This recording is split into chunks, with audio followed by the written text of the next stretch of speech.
Saudara-saudari sekalian yang terkasih dan dikasihi Tuhan,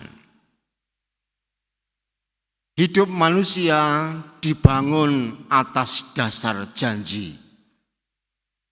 Anda semua yang menikah hidup sebagai suami istri dimulai dengan janji pernikahan dalam gereja ini. Kemudian kita ini muncul dari orang tua karena mereka berjanji akan memelihara kita. Jadi kalau ada orang tua sehabis melahirkan anak kemudian anaknya dibuang, itu berarti dia melanggar janji.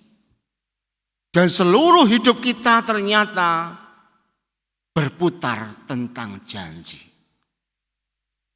Terutama hidup kita dengan Allah itu dicipta atas dasar janji. Allah berjanji membahagiakan manusia sepanjang zaman.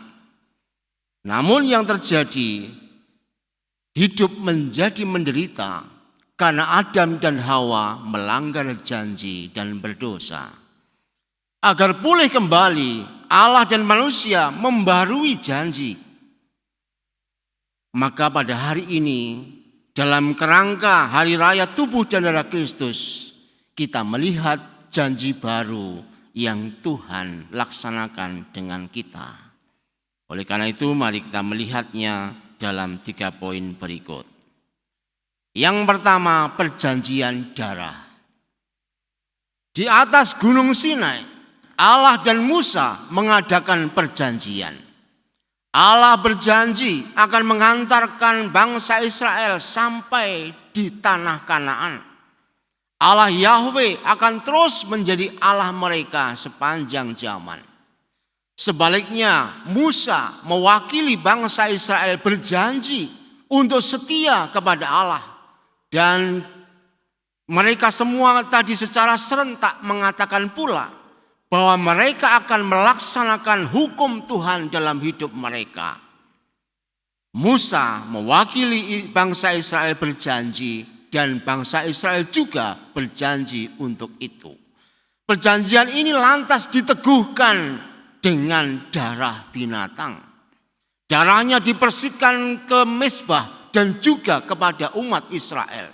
Dengan darah itu, ikatan perjanjian menjadi sah dan sempurna. Menepati janji akan hidup, melanggar janji akan mati. Kemudian perjanjian Sinai ini oleh Yesus diberi makna baru. Ikatannya bukan lagi darah binatang, tetapi darah Yesus sendiri. Hal ini mau menunjukkan kepada kita, sebenarnya Israel yang harus ditumpahkan darahnya karena telah melanggar janji.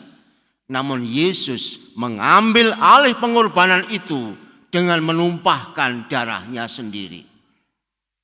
Sebenarnya manusia harus disalibkan karena dosa-dosa dan pelanggaran atas janji.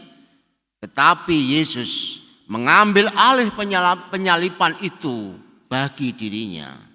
Darah Yesus ditumpahkan supaya manusia tidak mati tetapi hidup.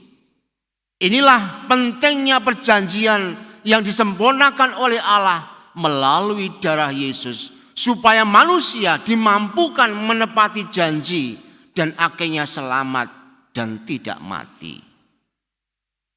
Sekarang mari kita melihat perjanjian dalam kurban Ekaristi. Dalam konsekrasi, Yesus diwakili imam berkata, "Terimalah dan minumlah. Inilah darahku, darah perjanjian baru dan kekal yang ditumpahkan bagimu dan bagi semua orang demi pengampunan dosa." Melalui Ekaristi, Yesus memberikan darahnya agar manusia hidup.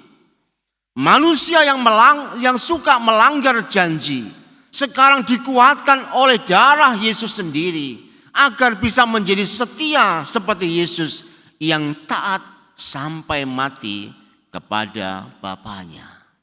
Dengan demikian, darah Yesus tidak hanya menyangkut fisik, tetapi seluruh hidup. Yesus menumpahkan darahnya supaya manusia bisa mengambil hidupnya. Dalam korban Ekaristi, tubuh itu dibagi dan darahnya dialirkan agar merasuki seluruh hidup kita sehingga kita menjadi milik Tuhan.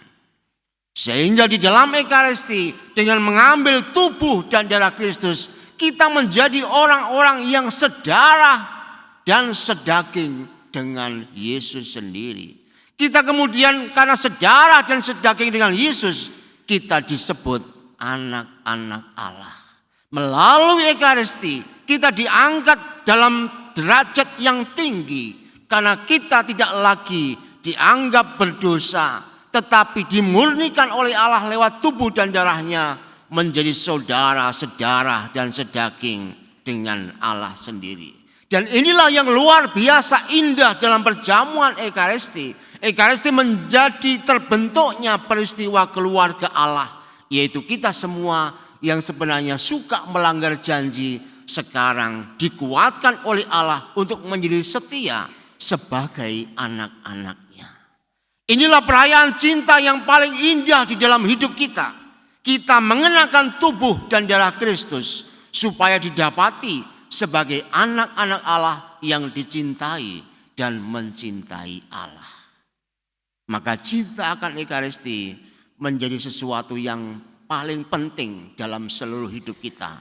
Karena dengan lewat itu kita disempurnakan menjadi ilahi, satu sedarah dan sedaging dengan Tuhan sendiri. Yang ketiga, aktualisasi janji. Dalam sejarah gereja, hidup orang-orang kudus selalu dihiasi dengan pengorbanan setiap hari, bahkan sampai mati. Dan mereka selalu dikuatkan oleh Ekaristi. Misalnya sebagai contohnya Titus Bransma. Ia dihukum di kamp konsentrasi akibat melawan Nazi. Tetapi yang menarik adalah di dalam kamp konsentrasi itu ia tetap berusaha mengadakan perjamuan Ekaristi. Atau contoh berikut, Padre Pio karena stigmata tangan berdarah, ia kemudian diekskomunikasi, tidak boleh merayakan Ekaristi bersama dengan umat. Tetapi yang terjadi dalam kesendirian biliknya, ia tetap selalu berusaha untuk melakukan Ekaristi.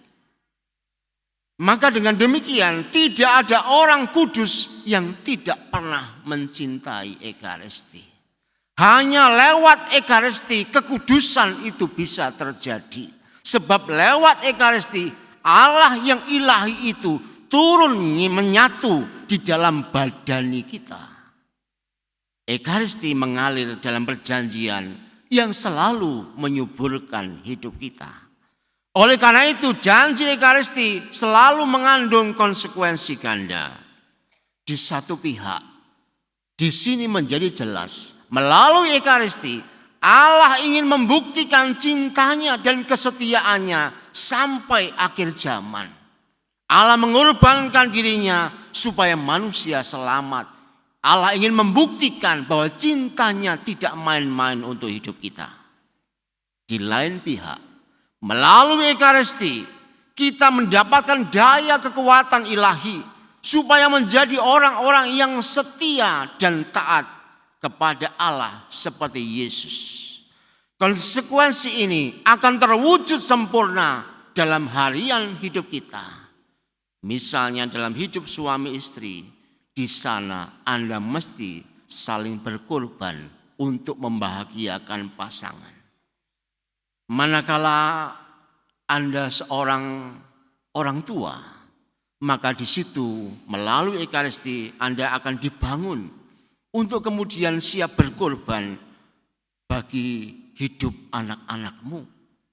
Saat Anda ini menjadi seorang anak-anak melalui Ekaristi dengan melihat dan memaknai Ekaristi secara tepat, maka anak-anak kemudian akan membangun dirinya untuk berani berkorban demi kebaikan orang tuanya. Kurban Ekaristi menjadi kurban kekuatan hidup sehari-hari. Kurban Yesus menjadi kurban kita setiap saat dengan maksud agar orang lain menjadi selamat. Semoga dengan merayakan Ekaristi pada peringatan atau hari raya tubuh dan darah Kristus ini, tubuh dan darah Kristus mengalir dalam hati Anda semua. Dan setelah pulang dari Ekaristi ini, Anda menjadi orang-orang seperti Yesus yang berani dan siap berkorban agar banyak orang mengalami keselamatan. Tuhan memberkati.